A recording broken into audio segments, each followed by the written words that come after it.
Dis Raphaël, c'est vraiment super la visite du village que tu as faite avec Alice. Mais il me semble que vous en avez oublié une partie. Ça te dirait de partir à la découverte du quartier du Val? Mais oui, bien sûr. On commence par quoi? Le cimetière? Il paraît qu'il n'a pas toujours été à cet emplacement ni aussi grand. Le cimetière était beaucoup plus petit. Et ce qu'il y avait, donc, on pouvait y rentrer à n'importe quelle heure, ça n'avait pas d'importance parce que comme les gens allaient beaucoup dans les champs et tout ça, le cimetière, en principe, on y allait quand on avait besoin d'y aller, qu'on avait des morts.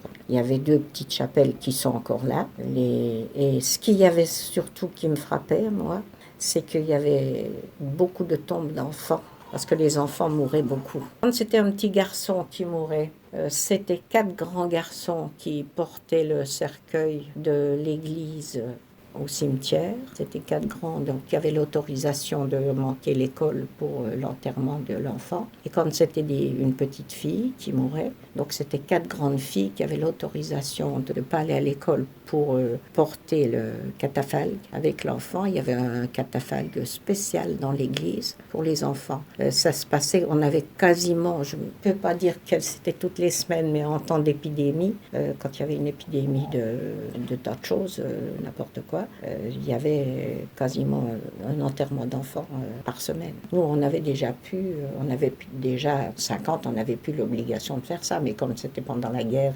Alors le grand-père était menuisier et viticulteur. Il faisait les deux. Il était, c'était le fabricant des cercueils de la commune. Il était dans le cadre de la menuiserie. Bon, il faisait pas que ça. Il faisait aussi les escaliers, les fenêtres, les portes, tout ce qui était menuiserie, habitat. Et donc il avait une 203 complètement carrossée au PEC pour pouvoir faire le corbillard. Et donc, il avait construit une maison à côté du cimetière.